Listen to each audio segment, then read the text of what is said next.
नमस्कार, तळोदा वृत्तांकनमध्ये आपलं स्वागत आहे। जर आपण नवीन असाल तर कृपया चॅनलला लाईक आणि सबस्क्राइब करा व बेल नोटिफिकेशन ऑल वर सेट करा।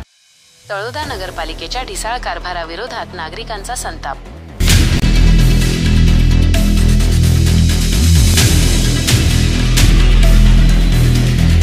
कचरा उचलला नाही तर थेट नगरपालिकेतच टाकला। तळोदा शहरातील कचरा वेळेवर उचलला जात नसल्याने नागरिक संतप्त झाले आहेत। श्रीराम सोशल ग्रुपने शहरातील कचरा एकत्र करून नगरपालिकेत टाकला, तसेच ढोल वाजवून आंदोलन केले। तळोदा नगरपालिका वारंवार तक्रार देऊनही स्वच्छतेकडे दुर्लक्ष करत असल्याचा आरोप नागरिकांनी केला आहे। शहरातील अनेक भागात कचऱ्याचे ढीग साचले आहेत, यामुळे नागरिकांच्या आरोग्यावर गंभीर परिणाम होत आहे।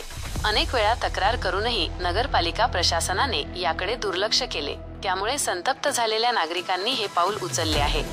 श्रीराम सोशल ग्रुपचे कार्यकर्ते म्हणाले, शहरातील कचरा वेळेवर उचलला जात नाही, यामुळे नागरिकांच्या आरोग्याचा प्रश्न निर्माण झाला आहे। आम्ही अनेक वेळा तक्रार केली, पण प्रशासनाने कोणतीही दखल घेतली नाही, त्यामुळे आम्ही शहरातील कचरा एकत्र करून नगरपालिकेत टाकला आहे।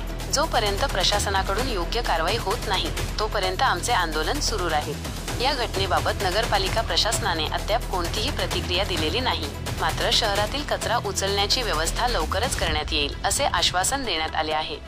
शहरातील नागरिकांनी नगरपालिका प्रशासनाला तात्काळ कचरा उचलण्याची व्यवस्था करण्याची मागणी केली आहे। तसेच भविष्यात अशी परिस्थिती उद्भवू नये यासाठी उपाययोजना करण्याची मागणीही नागरिकांनी केली आहे।